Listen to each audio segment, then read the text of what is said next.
Good afternoon to you. Well, a lot going on within and perhaps even around the ANC this afternoon. We've got that deadline around the step-aside lists that need to be submitted to Luthuli House. Meanwhile, the ANC Secretary General Ace Magashule, he's visiting former President Jacob Zuma at his home in Nkandla as part of his consultations ahead of the month-end deadline for him to step aside.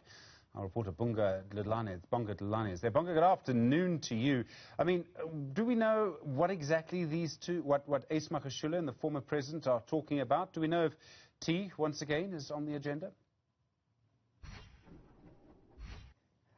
Well, good afternoon, Stephen. I think it's a bit late for tea now. Whatever they're doing is afternoon drinks, because he's been here since 10:30 in the morning. It's just now, just after 3, talking to you. So if they've been in that meeting since 10:30, it's just going to stretch of 4 hours, Stephen. Then it means it must be intense, it must be important, and also the issues that are coming out there must quite be electric, Stephen, because Ace Magashule is that man who has to receive the list of the provincial secretaries, basically, who, as you said, one of them, Mpumalanga, have asked for an extension regarding the people who are implicated in corruption-related activities that have been charged by the NPA. You remember that Ace also had tried to widen the scope, saying that anyone implicated, but the NEC coming out, the NWC rather, coming out and contradicting him, saying that they're only focusing now on people who have been charged and also are facing charges criminally, and that includes him with corruption, as you know, related to that asbestos project when he was still the premier of the Free State. So, Stephen, whatever is happening there is a length of 4 hours. Now, we did get word, though, from his entourage that they will be speaking to us. Whether that happens now or in 2 hours, it's anyone's guess right now. This is part of a sort of series of consultations the ANC Secretary General is due to be taking. We know that he met Matthew Sposa.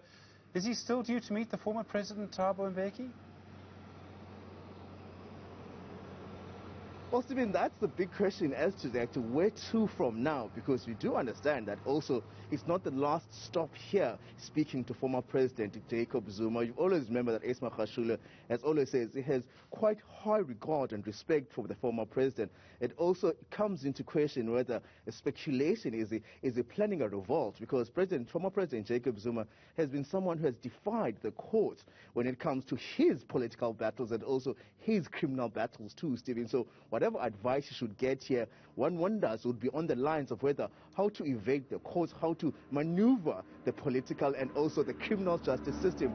And also as a former head of the ANC, because he was president, he says that that's why he's giving that consultation to speak to former heads. And what Thabo Mbeki and also what former President Jacob Zuma advising him are two different things. But at the former Stephen, at the center of it all, the future of the ANC is still at stake, because you have people, you have basically factions blaming each other as to who's to blame for this whole situation. You have a party also trying to convince South Africans that they are for unity and renewal, but at the same time, one side blaming the other of targeting their respective leaders. In this case, it's the current SG Ace Magashule and the man who leads the ANC, Cyril Ramaphosa. But as you understand, there's two factions in that, and there's basically fighting for the soul of the ANC. It's such an interesting contest that's happening at the moment. Bonga, I've got to ask you about the men behind you in military fatigues.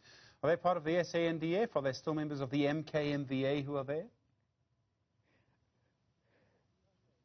The latter, Stephen, that's a part of the members of the MKMVA. You remember that we're here when they first arrived. That was just before, just a little into February, and these men have been here basically saying they will be here because they're committed to fighting and also protecting former President Jacob Zuma from any nefarious or anyone who wants to harm or wants to arrest him. Because you remember that the former president is facing quite a number of challenges when it comes to the court. It's a constitutional court that has to decide if they want to implement the resolution asked by the commission of the Zondo Commission, that he must be held in contempt and also fined 2 years in prison. And the president responded yesterday saying basically that he is not going to do that, and he is already essentially a prisoner of the constitutional courts, because they've gone out of his mandate to ensure that they're biased against him and that they've been unfair, and that these men here are saying that they're going to stay here for as long as they can, even if it takes 2 years, Stephen. So we must just admire the resilience that they have, because I was here the first time they're here in February. Now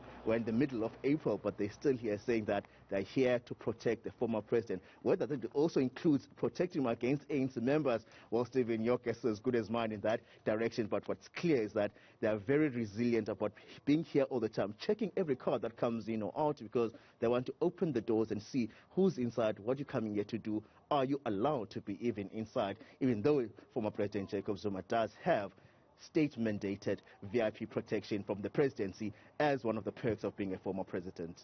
Bonga Dlulane, thanks very much indeed. Do appreciate your live reporting from Nkandla this afternoon. We'll wait to see the Secretary-General of the ANC, Ace Magashule, emerge from there. As you heard there, he's been there for quite some time already. Bonga on standby should he come out.